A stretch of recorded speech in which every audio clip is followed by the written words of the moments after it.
أعوذ بالله من الشيطان الرجيم بسم الله الرحمن الرحيم. Kita imajinasikan suasana ketika Ramadan turun Al-Quran supaya kita tahu bulan Ramadan ini bulan yang di langit tuh sibuk banget loh. Malam Ramadan pertama di langit itu hiruk pikuknya tuh luar biasa, euforianya tuh luar biasa, gembira semua langit tuh. Sampai surga dibukain satu pintu yang tidak dibuka kecuali di bulan Ramadan. Dan pohon-pohon di surga itu dihias oleh Allah seperti kita menghias taman dengan lampu-lampu di atas pohon. Jadi surga di bulan Ramadan itu kelap-kelip, indah sekali. Tanpa itu aja udah indah surga teh. Saking indahnya surga, Nabi kan pernah melihat surga ketika lagi sholat ya. Kalau nggak salah lagi sholat gerhana matahari. Allahu Akbar, tring gitu. Allah buka tabir, kalau bahasa kita itu dikasih kayak 4D gitu kan, tiba-tiba Nabi ngelihat sesuatu yang lain. Allah bukakan tabir hijab surga sehingga Nabi melihat surga dari jarak yang sangat dekat. Saking dekatnya seolah-olah hanya dengan melangkah beliau bisa metik buah anggur di dalam surga. Nabi lagi sholat nih, Allah bukakan hijab, Nabi ngelihat surga, ada anggur yang bergelantungan dan gemes banget pengen dipetik saking kerennya nih anggur, saking ranum banget. Nabi berjalan lagi sholat menuju ke depan dan pengen ngeraih anggur. Lalu Allah tutup hijab itu, dibukalah hijab neraka. Nabi langsung mundur ke belakang sampai mentok ke sahabat di shaf pertama karena melihat isi neraka. Ini artinya surga nggak dihias saja tuh udah keren. Nggak dihias saja Allah sampai mengatakan bahasa-bahasa tentang surga itu di dalamnya lu'lu, marjan, segala macam, di dalamnya ada banyak perhiasan-perhiasan. Belum lagi nanti bahasanya mudhammatan. Ada jenis surga yang hijau tua. Hah? Surga hijau tua maksudnya apa? Surga yang lebat dengan pohon-pohonnya. Ini berarti surga kayak Amazon kalau di dunia. Hutannya lebat banget dan itu buat anak-anak yang anak-anak gunung lah ya. Yang senang-senang gunung tuh ada mudhammatan ayatnya. Saya lagi nyari-nyari surga yang ada ombaknya yang mana gitu. Yang ada mudham. Kenapa surga identik dengan gunung, kebun, rumah, pasangan? Yang pasti pasangan itu yang penting sih. Karena ada kebun, gunung, segala macam sendiri agak-agak garing juga ya. Dan insya Allah di surga itu nggak ada jomblo, tetap hashtag mudhammatan. Jadi anak-anak wanadri ini coba baca Ar-Rahman dan coba bedah lagi ayat mudhammatan. Surganya hijau tua. Kenapa hijau tua? Saking lebatnya hutan di dalam surga. Kayak gimana jenis pohon di dalam surga? Satu pohonnya kita berjalan di bawahnya 100 tahun itu belum keluar dari naungan dahan-dahannya. Kan di daerah Taman Sari gitu kan ada pohon-pohon yang kebun binatang yang gede banget ya, melintasi jalan. Itu baru di dunia aja udah kayak gitu pohon, gimana di surga. Sehingga kalau kita berjalan di bawahnya 100 tahun, naik onta nih 100 tahun, belum keluar dari dahan atau naungan keteduhan satu pohon doang. Makanya disebut mudhammatan, hijau tua, lebat banget. Siapa yang ada di sana? Itu tempat spot buat berburu. Karena salah satu hobi nanti penghuni surga, terutama yang cowok-cowok berburu, cewek-cewek nemenin cowoknya berburu. Berburu, kita udah, dan berburunya udah jago, bukan meleset-meleset wae ya. Jadi nggak seru juga kan, meleset akhirnya stres, kenapa nggak dapat buruan? Masa di surga stres gitu? Pastilah. Nanti kalau yang tadi main air, pasti udah jadi tiba-tiba jadi kayak Kelly Slater gitu, tiba-tiba jadi main di barrel gitu, udah jago pro surfer gitu. Karena di sana tuh udah nggak ada lagi yang setengah-setengah, semuanya jadi pro.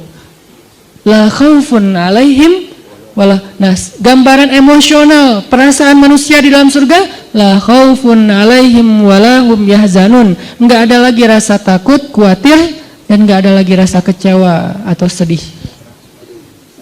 Terus gambaran rumah di dalam surga, rumah yang tidak ada teriakan di dalamnya dan tidak ada ucapan-ucapan tercelah. Itu rumah surga. Sakinah mawadahnya surga itu enggak ada teriakan, nggak ada ucapan tercela. Setiap hari yang kita dengar dari pasangan kita, kalimat yang indah. Pasangan kita nggak mungkin ngecewain kita di surga. Kalau di dunia, kadang manyun, wajar lah ya. Kadang salah ngomong, wajar manusia. Tapi di surga nggak ada yang kayak gitu. Semuanya nikmat.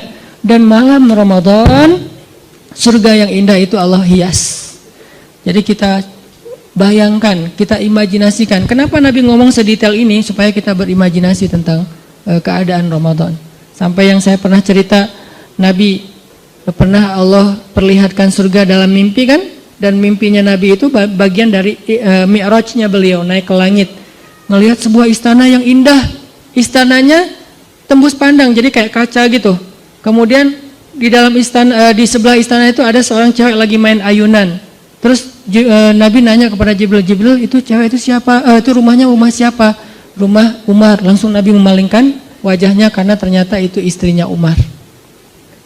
Ini menunjukkan bahwa surga itu real, teman-teman. Dan sekarang udah ada. Surga itu bukan diciptakan nanti setelah kiamat, enggak. Surga itu salah satu di antara ciptaan-ciptaan Allah yang awal. Jadi awalun juga tuh surga, neraka, al-qalam, yang kayak gitu-gitu tuh awalun loh, yang awal-awal diciptakan. Jadi surga sekarang udah ada, cuman beda dimensi sama kita. Kalau Allah berkehendak, kita hanya perlu waktu beberapa detik untuk sampai ke sana, kayak Nabi berisra dan mi'raj. Beda dimensi dengan kita. Jadi suasananya udah ada, nyanyian surganya udah ada, yang isi dari lirik nyanyiannya apa? Salaman salam. Salaman salam. Semua nyanyiannya kalimatnya adalah keselamatan, keselamatan, baik, baik. Nggak ada kalimat-kalimat yang jelek di dalamnya. Ini artinya Ramadan adalah bulan yang sangat istimewa di sisi Allah. Sehingga kita hayati itu, teman-teman. Itu yang kedua. Yang ketiga yang ada 4 yang kita cari dalam traveling. Yang ketiga adalah bangun mood. Karena kalau kita traveling nggak ngejaga mood, itu biasanya juga tadi garing kan, walaupun tempatnya keren, fasilitasnya bagus, itinerary-nya udah lengkap banget, tapi karena kita nggak mood. Kenapa nggak mood? Bisa jadi tadi sakit hati, baper, bete, ada haters di followers kita, ada yang komen negatif ke kita di akun, sesuatu yang simple banget tapi bisa bikin mood kita hilang, kan nggak nyaman lagi ya perjalanan. Kebayang gak sih kalau orang lagi umroh, lagi traveling suami istri, yang tadinya niatnya pengen honeymoon, tiba-tiba kayak ada sedikit keributan gitu. Di dalam hotel bertengkar, akhirnya yang satu tidur di lantai, di sofa, satu lagi tidur di kasur, atau pas keluar makan sarapan, keluar sendiri-sendiri, terus pas jalannya masing-masing sendiri-sendiri, nggak saling menyapa. Buat apa traveling kalau kayak gitu, kan nggak nyaman banget nih. Kenapa bisa jadi gini? Karena moodnya hilang. Nggak sedikit loh orang yang berangkat umroh sampai di sana malah diam-diaman.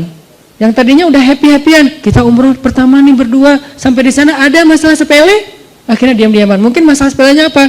Katanya tadi nungguin saya di pintu, saya tungguin lama, ternyata udah makan duluan di hotel, akhirnya ngambek misalnya. Katanya mau apa, mau umroh apa, mau tawaf bareng, tapi kok kamu pergi duluan sama teman-teman, akhirnya ngambek. Bisa ada apa aja yang bisa bikin mood kita drop. Gitu juga Ramadan. Mood Ramadan sangat ditentuin dengan keadaan dalam hati kita. Gimana supaya hati kita selalu mood imannya baik buat ibadah-ibadah Ramadan? Banyak istighfar, teman-teman.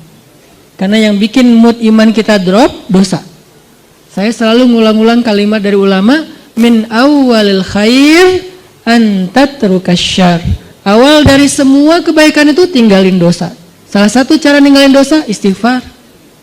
Sehingga kalau kita membiasakan istighfar, insya Allah mood kita tuh naik lagi tuh. Istighfar tuh kayak charging. Jadi makin sering kita istighfar, makin naik persentase mood kita. Sehingga ketika puncaknya mood kita lagi ngejos banget, itu semua ibadah tuh ringan loh. Sholat 1 juz ringan, malah dianggap kok 1 juz sih, bukan 10 juz. Pas 10 juz kok 10 juz sih, nggak khatam sekalian. Wah, ngeri nih. Sholat tahajud, udah dia taraweh, plus tahajud lagi, walaupun ada mazahib lah ya.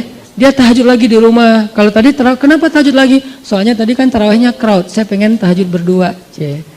Boleh nggak gandengan? Allah. Gak boleh, Rasul juga yang paling romantis nggak gitu-gitu amat gitu kan ya. Oh ya udah deketan aja deh, jangan jauh-jauh tuh, deketan lagi. Kenapa sih harus deketan? Soalnya kalau kamu jauh hafalan saya suka lupa. Udah deketan tetap lupa. Jadi semangat banget gitu, pengen tahajud semangat, pengen ngasih makan orang berbuka semangat, tilawah semangat, apa aja lah pokoknya kebaikan-kebaikan karena moodnya lagi dapat istighfar. Dan yang terakhir, yang keempat, ini juga penting teman-teman. Kita tuh traveling tuh akan bakal jadi fun dan enjoy banget kalau kita perginya dengan seorang teman, partner traveling yang sehobi sama kita. Itu bakalan enjoy banget. Misalnya yang seneng di air. Kebayang gak sih kita traveling ke laut sama teman kita yang takut hitam? Bete banget kan? Nyemplung yuk. Malas hitam gitu. Kalau saya kan emang gak takut hitam karena udah kagok kan. Ya udah sekalian lah gitu. Saya gitu nggak gitu juga tetap aja dibilang hitam. Ya udah kagok lah sekalian hitam gitu. Walaupun tetap rempong pakai segala macam, biar nggak bertambah daripada nanti nggak dibukain pintu sama istri, soalnya nggak kenal siapa sih ini. Kebayang kita lagi seneng-senengnya main air, pergi ke wisatanya ke laut, tapi teman kita takut hitam atau teman kita nggak seneng air, dia duduk aja di warung minum es kelapa muda, makan ikan segala macam. Kita sendiri yang garing, karena saya pernah traveling di sebuah tempat. Saya udah nyemplung, snorkeling gitu, free dive nggak jelas gitu. Kenapa nggak jelas free dive tapi cuma setengah meter gitu, free dive gitu. Karena khawatir kalau yang jurang-jurang di dalam laut. Pokoknya lagi free dive gitu, teman-teman pada selfiean gitu. Seru loh ini banyak ikan hias, banget terumbu karang, iya Ustaz bagus. Tampil selfie. Cuman 15 menit saya langsung naik lagi ke boat. Kenapa? Nggak seru, garing banget. Masa saya mau jadi sendiri doang di situ di laut, yang lain pada di atas kapal. Ini karena nggak dapat partner yang sehobi. Sama kayak kita yang senang gunung, ngajak orang yang malas banget ke gunung. Kedinginan, banyak nyamuk, belum lagi nanti jurik segala macam, khawatir. Masa mau, saya mau ke belakang. Terus bangunin kita, kenapa? Takut gitu kan ya. Kan nggak seru banget kan. Belum lagi dia lebay gitu orangnya ke gunung kayak nonton film horor. Dikit-dikit peluk gitu. Ya kalau itu pasangan. Kalau teman kos-kosan gitu kan geli ya. Ini nggak sehobi nih sama kita nih ke gunungnya, jadi nggak akan nyaman perjalanan kita trip ke gunung. Atau yang ke mall, saya sering merhatiin nih kalau lagi nganterin istri ke mall, apalagi mallnya yang agak-agak rame gitu kayak pasar baru. Saya kalau datang ke tempat-tempat yang crowd gitu, saya perhatiin apa? Wajah bapak-bapak. Itu semuanya keren gitu. Ibu-ibunya beda banget nih ekspresi antara ibu-ibu sama bapak-bapak kalau di mall teh, apalagi mall yang pasar-pasar gitu kan, bapak-bapaknya sambil bawa dagang bawa-bawaan gitu istrinya kan nggak bawa, jadi nggak berasa belanja banyak kan, kayak free gitu. Belum ada apa-apa yang dibeli. Si bapaknya ini apa? Makanya kan ada sunnah Nabi dalam sunnah berbelanja. Salah satunya apa? Suatu hari Nabi lagi belanja bareng dengan Abu Hurairah, ditemenin gitu. Pas Nabi udah beli sesuatu, Abu Hurairah pengen ngambil. Ya Rasul, biasa bawa. Kata Nabi, seorang yang belanja membawa belanjaannya sendiri.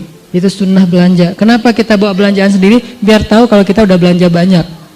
Kalau yang bawanya supir, suami atau siapa gitu, kita nggak tahu. Makanya belanja bawaan sendiri. Udah banyak akhirnya males gitu kan. Atau naruh dulu di bagasi mobil, balik lagi. Tetap aja. Itu wajah bapak-bapak tuh rata-rata tuh bete banget loh.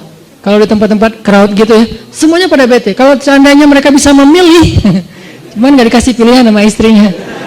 Seandainya bisa memilih, pasti mereka mau mojok di mana gitu, ngopi. Kalau udah dikasih kopi, langsung cenghar lagi kan ya, kopi nih.